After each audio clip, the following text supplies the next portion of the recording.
Media Matters has some new research out on the mainstream networks and how they cover the economy. Let's take a look at the first chart here. This shows economic coverage in the media in the second half of 2014. I believe we covered the first half a while back, but this is segments on income inequality. You see 0 on ABC, stay classy, and then you have 118 by the time you get to CNN, 21 on Fox News. Of course, most of those segments were to bring up income inequality and say, downplay it and act like it's not a big deal. And of course, MSNBC leads the way with 84, so they did a pretty good job on this issue. But everybody else did a piss-poor job on this issue, especially because, stop and think about it. As of right now, you have the market is soaring. You have a full recovery and then some for the richest people in America. But the people who are still struggling, it's the middle class and the poor. In fact, wages have been stagnant for those groups since 1980. So there's an argument that the biggest issue we face in the United States of America is income inequality when it comes to the economy. And have they discussed that? Not in any serious way, save MSNBC, who deserves credit on this issue.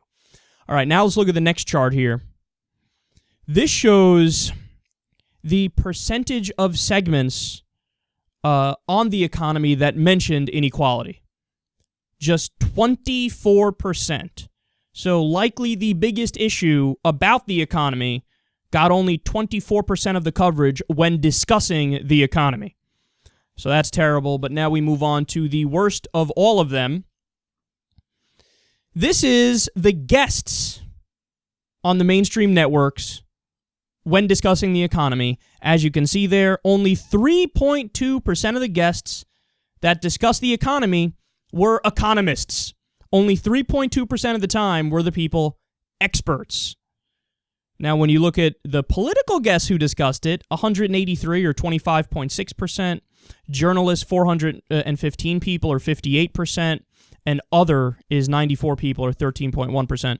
So that's a terrible job because we're talking about the big networks. They have all the financial resources that they need, and they can essentially get whoever they want to talk about different issues, and they only go to economists 3.2% of the time. So they'd rather go to people for vacuous political talking points about the Democrats say this and the Republicans say this than they would go to experts on said issue.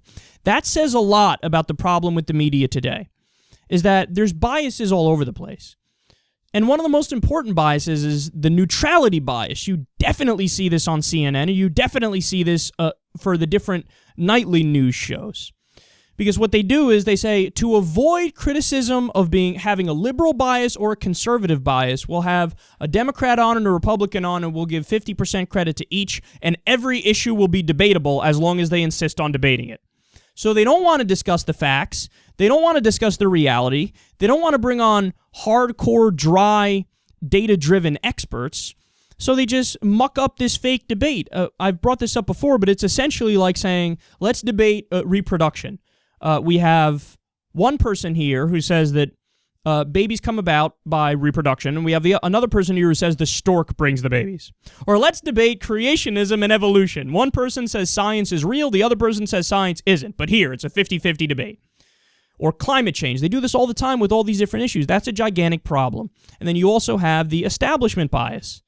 How if somebody is outside of the realm of what is acceptable in these elite circles, then they're not allowed to talk. Very rarely do you see segments with Alan Grayson or Bernie Sanders because they are outside of what's called the Overton window, which is the spectrum of debate that's acceptable and the spectrum of debate that's allowed. So you have all these biases, and of course, add on top of that the bias towards access.